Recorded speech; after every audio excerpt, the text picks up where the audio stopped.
ਵਾਹਿਗੁਰੂ ਜੀ ਕਾ ਖਾਲਸਾ ਵਾਹਿਗੁਰੂ ਜੀ ਕੀ ਫਤਿਹ। ਮੈਂ ਤੁਹਾਡੀ ਹੋਸਟ ਰੀਤ ਕੌਰ ਨਿਊਜ਼ TV 84 ਦੇ ਨਾਲ ਵੀਡੀਓ ਤੁਸੀਂ ਸਾਰੇ ਜਾਣਦੇ ਕਿ ਜਦੋਂ ਤੋਂ ਭਾਰਤ ਵਿੱਚ ਬੀਜੇਪੀ ਦੀ ਸਰਕਾਰ ਬਣੀ ਹੈ, ਘੱਟ ਗਿਣਤੀਆਂ ਦੇ ਸਿਰ ਤੇ ਹਿੰਦੂਤਵਾ ਦੀ ਤਲਵਾਰ ਲਟਕ ਰਹੀ ਹੈ।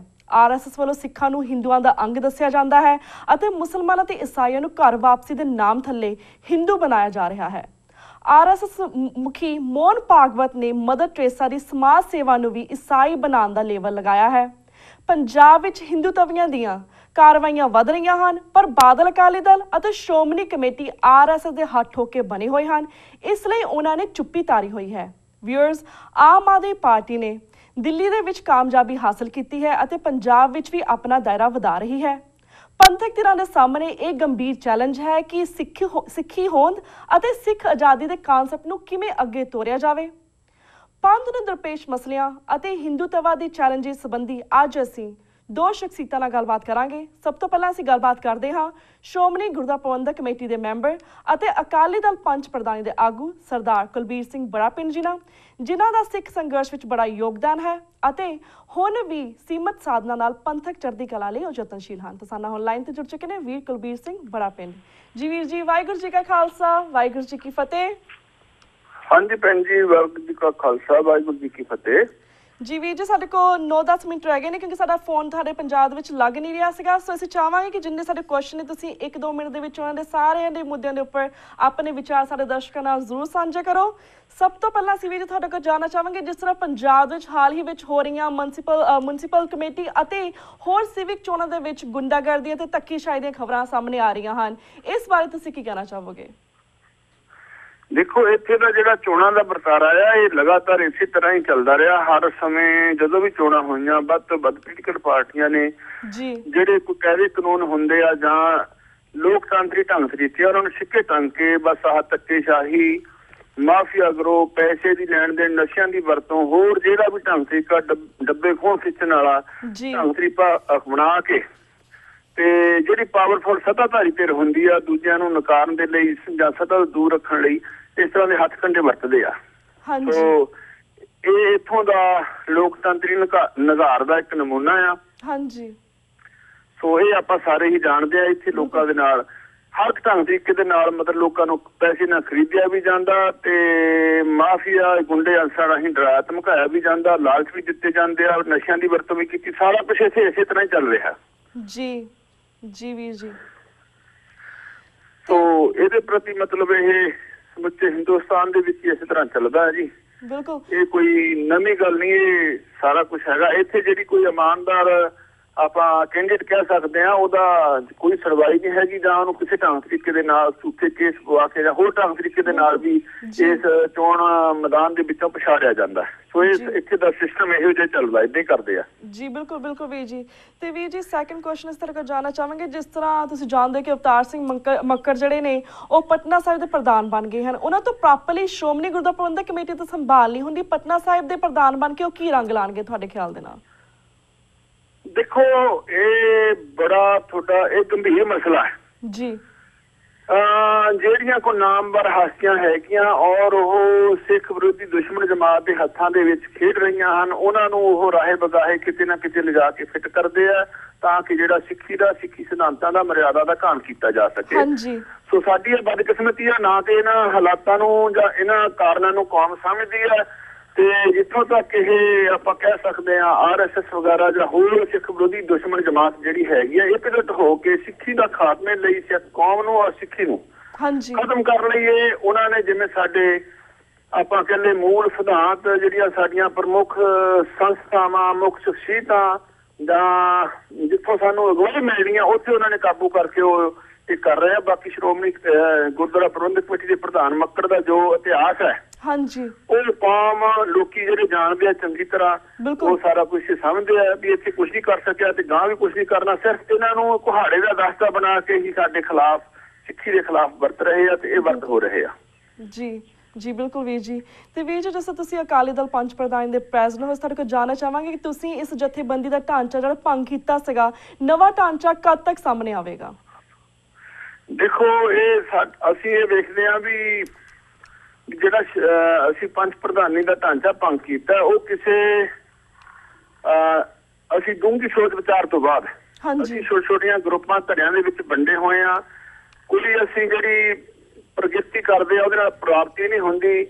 ਦੂਸਰੀ ਗੱਲ ਹੈ ਵੀ ਬਹੁਤ ਸਾਰੇ ਲੋਕਾਂ ਨੇ ਜਥੇਬੰਦੀਆਂ ਦੇ ਵਿੱਚ ਇਹੋ ਜਿਹੇ ਬੰਦੇ ਹੈਗੇ ਆ ਜਿਨ੍ਹਾਂ ਨੇ ਇਹੋ ਜਿਹੀ ਘਟੀਆ ਸੂਝ ਸਿਆਸਤ ਦਾ ਪੱਲਾ ਫੜ ਲਿਆ। ਬਾਹਰੋਂ ਉਹ ਦੱਸਣ ਦਿਖਾਉਣ ਨੂੰ ਪੰਥ ਦਿਖਾਉਂਦੇ ਆ ਤੇ ਅੰਦਰੋਂ ਉਹਨਾਂ ਨੇ ਬਿਜ਼ਨਸ ਬਣਾਇਆ ਹੋਇਆ ਆ। ਸਰਕਾਰ ਦੀਆਂ ਜਿਹੜੀਆਂ ਨੀਤੀਆਂ ਇਸ਼ਾਰਿਆਂ ਤੇ ਚੱਲਦੇ ਆ। ਤਾਂ ਅਸੀਂ ਇਹ ਜਿਹੜਾ ਕੀਤਾ, ਅਸੀਂ ਜਿਹੜੀ ਕੋਈ ਡੂੰਘੀ ਸੋਚ ਵਿਚਾਰ ਲਈ ਜਿਹੜੀਆਂ ਕੋਈ ਸਿਰਦ ਧਿਰਾਂ ਹੈਗੀਆਂ ਪੰਥਕ ਸੋਚ ਵਿਚਾਰਧਾਰਾ ਰੱਖਦੇ ਆ ਸ਼ਖਸੀਅਤਾਂ, ਉਹਨਾਂ ਦੇ ਨਾਲ ਵਿਚਾਰ ਕਰਕੇ ਅਸੀਂ ਇਹ ਸਿਆਸੀ ਪਲੇਟਫਾਰਮ ਦੇ ਵਿੱਚ, ਕਿਉਂਕਿ ਜੋ ਮਾਹੌਲ ਹੈ ਉਹਨੂੰ ਮੁੱਖ ਰੱਖ ਕੇ ਅਸੀਂ ਇਹ ਢਾਂਚਾ ਭੰਗ ਕੀਤਾ ਔਰ ਪਹਿਲ ਕਦਮੀ ਕੀਤੀ। ਅਸੀਂ ਚਾਹੁੰਦੇ ਹਾਂ ਵੀ ਜਿਹੜਾ ਕੁਛ ਹਿਰਦ ਸਿੱਖ ਹੈਗਾ, ਜਥੇਬੰਦੀ ਹੈਗੀ ਆ, ਇਕੱਠੇ ਹੋ ਜਾਈਏ, ਇਕੱਠੇ ਹੋ ਕੇ ਕੌਮ ਦੇ ਭਲੇ ਲਈ ਕੁਛ ਕਰ ਸਕੀਏ ਤਾਂ ਕਿ ਸਾਡਾ ਭਵਿੱਖ ਜਿਹੜਾ ਉਜਲਾ ਹੋ ਸਕੇ, ਚੰਗੇਰਾ ਹੋ ਸਕੇ। ਨਹੀਂ ਤੇ ਜਿਸ ਹਿਸਾਬ ਨਾਲ ਸਰਕਾਰੀ ਜਾਂ ਸੱਤਾਧਾਰੀ ਧਿਰ ਔਰ ਸਾਡੀ ਦੁਸ਼ਮਣ ਜਮਾਤ ਸਾਡੇ ਖਿਲਾਫ ਖੜੀ ਹੈ ਔਰ ਆਪਣੀ ਜੋ ਢੰਗ ਤਰੀਕੇ ਨਾਲ ਕਾਰਵਾਈ ਚਲਾ ਰਹੀ ਹੈ, ਇਹਦੇ ਵਿੱਚੋਂ ਕੁਝ ਨਹੀਂ ਨਿਕਲਣਾ। ਅਸੀਂ ਆਪੋ ਆਪਣੀ ਹੋਂਦ ਜਿਹੜੀ ਹੈ ਐਵੇਂ ਬਰਕਰਾਰ ਰੱਖੀ ਹੋਈ ਹੈ, ਜਦ ਕਿ ਧੜਿਆਂ ਦੇ ਵਿੱਚ ਬਹੁਤ ਕੋਈ ਘੱਟ ਗਿਣਤੀ ਦੇ ਲੋਕ ਰਹਿ ਗਏ ਆ ਤੇ ਜਥੇਬੰਦੀਆਂ ਅੱਜ ਕੱਲ੍ਹ ਸਿਰਫ ਨਾਂ ਦੀਆਂ ਰਹਿ ਗਈਆਂ। ਤੇ ਅਸੀਂ ਕੋਈ ਦੀਰਘ ਵਿਚਾਰਧਾਰਾ ਦੇ ਨਾਲ ਸਾਨੂੰ ਅੱਜ ਪ੍ਰੋਗਰਾਮ ਵਿਚਾਰਨੇ ਤੇ ਲਿਖਣੇ ਚਾਹੀਦੇ, ਇਸ ਨੂੰ ਮੁੱਖ ਰੱਖ ਕੇ ਅਸੀਂ ਇਹ ਢਾਂਚਾ ਭੰਗ ਕੀਤਾ। ਜੀ ਵੀਰ ਜੀ, ਸਾਡਾ ਅਗਲਾ ਕੁਐਸਚਨ ਥੋੜਾ ਜਿਹਾ ਸਾਡੇ ਪਹਿਲੇ ਆਨਸਰ ਨਾਲ ਮੈਚ ਕਰਦਾ। ਜਿਸ ਤਰ੍ਹਾਂ ਅਸੀਂ ਪਹਿਲਾਂ ਗੱਲ ਕੀਤੀ ਸੀ ਇੰਟਰੋਡਕਸ਼ਨ ਦੇ ਵਿੱਚ, ਕਿਸ ਤਰ੍ਹਾਂ ਪੰਜਾਬ ਦੇ ਵਿੱਚ ਹਿੰਦੂਤਵੀਆਂ ਦੀਆਂ ਕਾਰਵਾਈਆਂ ਵੱਧ ਰਹੀਆਂ ਹਨ। ਬਾਦਲ ਅਕਾਲੀ ਦਲ ਹੋਵੇ ਚਾਹੇ ਸ਼੍ਰੋਮਣੀ ਕਮੇਟੀ ਹੋਵੇ, ਦੋਨੇ RS ਦੇ ਹੱਥ ਠੋਕ ਕੇ ਬਣੇ ਹੋਏ ਹਨ, ਇਸ ਲਈ ਉਹਨਾਂ ਨੇ ਚੁੱਪੀ ਧਰੀ ਹੋਈ ਹੈ। ਤੁਹਾਡੇ ਖਿਆਲ ਦੇ ਨਾਲ ਥੋੜੀ ਡੀਟੇਲ ਦੇ ਵਿੱਚ ਸਿੱਖੀ ਹੋਂਦ ਅਤੇ ਸਿੱਖ ਆਜ਼ਾਦੀ ਦੇ ਕਾਨਸੈਪਟ ਨੂੰ ਅਸੀਂ ਅੱਗੇ ਕਿਵੇਂ ਤੋੜ ਸਕਦੇ ਹਾਂ? ਦੇਖੋ, ਸਾਡੀਆਂ ਜਿਹੜੀਆਂ ਸੰਸਥਾਵਾਂ ਹੈਗੀਆਂ ਖਾਸ ਕਰਕੇ ਧਾਰਮਿਕ ਔਰ ਰਾਜਸੀ ਤੌਰ ਤੇ ਹਰ ਸਿੱਖ ਧਾਰਮਿਕ ਸੰਸਥਾਵਾਂ ਜਿਨ੍ਹਾਂ ਕੋਲ ਸਾਧਨ ਵਸੀਲੇ ਹਨ, ਹਰ ਸਿੱਖ ਸਮਝੇ ਵੀ ਜੇ ਹਿਸਾਬ ਨਾਲ ਸਿੱਖ ਦੇ ਚਰਿੱਤਰ ਵਿੱਚ, ਜੀਵਨ ਵਿੱਚ ਔਰ ਸਿੱਖੀ ਦੇ ਵਿੱਚ, ਸਿੱਖੀ ਤੋਂ ਲੋਕ ਭਾਈਚਾਰਾ ਨੌਜਵਾਨ ਪਤਨ ਹੋ ਰਿਹਾ, ਇਹਨੂੰ ਮੁੱਖ ਰੱਖ ਕੇ ਸਾਨੂੰ ਚਾਹੀਦਾ ਵੀ ਸਿੱਖੀ ਦਾ ਪ੍ਰਚਾਰ ਹੋਵੇ। ਚੰਗੀ ਸੋਚ ਵਾਲੇ ਬੰਦਿਆਂ ਨੂੰ ਅਸੀਂ ਅੱਗੇ ਲਿਆਈਏ, ਜਿਹੜੇ ਉਹਨਾਂ ਦਾ ਜਿਹਨਾਂ ਜੀਵਨ ਚੰਗਾ ਹੋਵੇ, ਤਾਂ ਅਸੀਂ ਇਸ ਖੜੋਤ ਨੂੰ ਤੋੜ ਸਕਦੇ ਹਾਂ। ਨਹੀਂ ਤਾਂ ਇਹ ਵਰਤਾਰਾ ਜੇ ਅਸੀਂ ਇਹਦੇ ਦੇਖ ਕੇ ਅੰਡਟ ਕਰਦੇ ਰਹੇ ਜਾਂ ਅਸੀਂ ਆਪਣੀ ਜ਼ਿੰਮੇਵਾਰੀ ਫਰਜ਼ਾਂ ਤੋਂ ਇਨਕਾਰੀ ਹੁੰਦੇ ਰਹੇ ਤੇ ਇਸੇ ਤਰ੍ਹਾਂ ਚੱਲਦਾ ਰਹੇਗਾ। ਜਦੋਂ ਗੁਰੂ ਮਹਾਰਾਜ ਦੀ ਕਿਰਪਾ ਤੇ ਕੋਈ ਭਾਣਾ ਵਰਤਿਆ, ਫਿਰ ਸਮੇਂ ਅਨੁਸਾਰ ਇਹ ਜਿਹੜੀ ਖੜੋਤ ਆ ਜਾਂ ਇਹ ਜਿਹੜਾ ਇੱਕ ਬਹਾਰ ਚੱਲ ਰਿਹਾ, ਇਹਨੂੰ ਮੋੜ ਕੱਟਿਆ ਜਾ ਸਕਦਾ। ਜਾਂ ਕੋਈ ਗੁਰੂ ਮਹਾਰਾਜ ਕਿਰਪਾ ਕਰਨ ਤੇ ਇਹੋ ਜਿਹੀ ਸ਼ਖਸੀਅਤ ਜਿਹੜੀ ਅੱਗੇ ਆਵੇ ਤਾਂ ਇਹਨਾਂ ਹਾਲਾਤਾਂ ਨੂੰ ਮੋੜਾ ਕੱਟ ਸਕਦੀ ਹੈ। ਨਹੀਂ ਤਾਂ ਇਹ ਸਿਰਫ ਇਹ ਵੀ ਸਿੱਖੀ ਦੇ ਪ੍ਰਚਾਰ ਲਈ ਵੱਧ ਤੋਂ ਵੱਧ, ਜਿਵੇਂ ਕਿ ਅੱਗੇ ਇਤਿਹਾਸ ਦੇ ਵਿੱਚ ਏਦਾਂ ਦਾ ਸਮਾਂ ਆਇਆ ਵੀ ਸਿਰ ਤੋੜ ਯਤਨ ਕਰਨੇ ਚਾਹੀਦੇ ਆ। ਆਪਣਾ ਸੁੱਖ ਆਰਾਮ ਤਿਆਗ ਕੇ, ਚਾਹੇ ਉਹ ਵਿਦਵਾਨ ਆ, ਚਾਹੇ ਕੋਈ ਧਾਰਮਿਕ ਸ਼ਖਸੀਅਤ ਹੈ, ਚਾਹੇ ਵਿਅਕਤੀਗਤ ਤੌਰ ਤੇ ਸਿੱਖ ਆ, ਉਹ ਸਿੱਖੀ ਪ੍ਰਤੀ ਸੁਚੇਤ ਹੋਵੇ। ਇਹਨਾਂ ਹਾਲਾਤਾਂ ਤੋਂ ਆਪਣੇ ਭਵਿੱਖ ਨੂੰ ਮੁੱਖ ਰੱਖ ਕੇ ਯਤਨ ਕਰੇ, ਸੰਘਰਸ਼ ਕਰੇ, ਇੱਕਮਤ ਹੋਈਏ, ਫਿਰ ਅਸੀਂ ਇਹਨਾਂ ਹਾਲਾਤਾਂ ਨੂੰ ਰੋਕ ਸਕਦੇ ਹਾਂ ਤੇ ਮੋੜਾ ਕੱਟ ਸਕਦੇ ਹਾਂ। ਬਿਲਕੁਲ ਵੀਰ ਜੀ।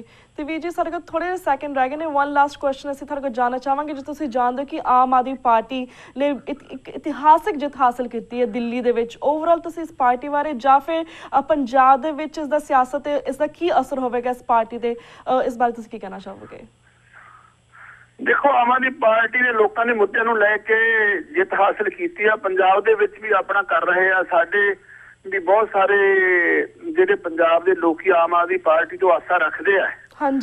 ਪਰ ਅਸੀਂ ਤਾਂ ਬੇਨਤੀ ਕਰਾਂਗੇ ਵੀ ਸਾਡੀ ਜਿਹੜੀ ਬਾਦਲ ਲਾਣੇ ਨੇ, ਜਿਹੜੀ ਧਿਰ ਖਾਸ ਕਰਕੇ ਪੰਥਕ ਸੋਚ ਵਿਚਾਰਾ ਲੋਕਾਂ ਦੇ ਵਿੱਚੋਂ ਗਾਇਬ ਕਰ ਦਿੱਤੀ ਆ, ਕੌਮੀ ਜਜ਼ਬਾ ਜਿਹੜਾ ਸੀ ਉਹ ਖਤਮ ਕਰ ਦਿੱਤਾ ਹੈ, ਉਹਨੂੰ ਮੁੜ ਸੁਚੇਤ ਕਰਨ ਦੇ ਅਸੀਂ ਮਤਲਬ ਜਿਹੜੀਆਂ ਪੰਥਕ ਸੋਚ ਰੱਖਦੀਆਂ ਧਿਰਾਂ ਆ ਉਹ ਇਕੱਠੀਆਂ ਹੋਣ, ਇਸ ਲਈ ਯਤਨ ਕਰ, ਸਿੱਖੀ ਦਾ ਪ੍ਰਚਾਰ ਹੋਵੇ। ਆਮ ਆਦਮੀ ਪਾਰਟੀ ਇੱਕ ਪੋਲੀਟੀਕਲ ਪਾਰਟੀ ਹੈ, ਸਾਨੂੰ ਇਹਦੇ ਨਾਲ ਕੋਈ ਵਾੜਾ ਨਹੀਂ। ਪਰ ਇਹ ਪੰਜਾਬ ਦੇ ਵਿੱਚ ਜੇ ਸਿੱਖ ਭਾਈਚਾਰਾ ਵੀ ਆਮ ਆਦਮੀ ਪਾਰਟੀ ਵੱਲ ਨੂੰ ਜ਼ਿਆਦਾ ਝੁਕਾਅ ਰੱਖਦਾ ਤੇ ਸਾਡੀ ਜਿਹੜੀ ਪੰਥਕ ਧਿਰ ਹੋਰ ਕਮਜ਼ੋਰ ਹੋ ਜਾਏਗੀ ਤੇ ਸਾਡੀ ਜਿਹੜੀ ਦੁਸ਼ਮਣ ਜਮਾਤ ਹੈ ਸਿੱਖੀ ਦੀ, ਉਹ ਸਿੱਖੀ ਨੂੰ ਤੇ ਸਿੱਖ ਨੂੰ ਬਰਬਾਦ ਕਰਨ ਲਈ ਹੋਰ ਕਾਮਯਾਬ ਹੋਏਗੀ। ਬਾਕੀ ਆਮ ਆਦਮੀ ਪਾਰਟੀ ਨੇ ਲੋਕਾਂ ਦੇ ਮੁੱਦਿਆਂ ਨੂੰ ਲੈ ਕੇ ਸੰਘਰਸ਼ ਕੀਤਾ, ਸਾਨੂੰ ਵੀ ਇਹ ਤੋਂ ਨਸੀਹਤ ਲੈਣੀ ਚਾਹੀਦੀ ਹੈ ਤਾਂ ਕਿ ਵੀ ਲੋਕਾਂ ਦੇ ਮੁੱਦਿਆਂ ਨੂੰ ਲੈ ਕੇ, ਕੌਮ ਦੇ ਮੁੱਦਿਆਂ ਨੂੰ ਲੈ ਕੇ ਅਸੀਂ ਆਪਣੀ ਭਾਈਚਾਰੇ ਨੂੰ, ਕੌਮ ਨੂੰ, ਪੰਜਾਬ ਦੇ ਲੋਕਾਂ ਨੂੰ ਲਾਮਬੰਦ ਕਰੀਏ।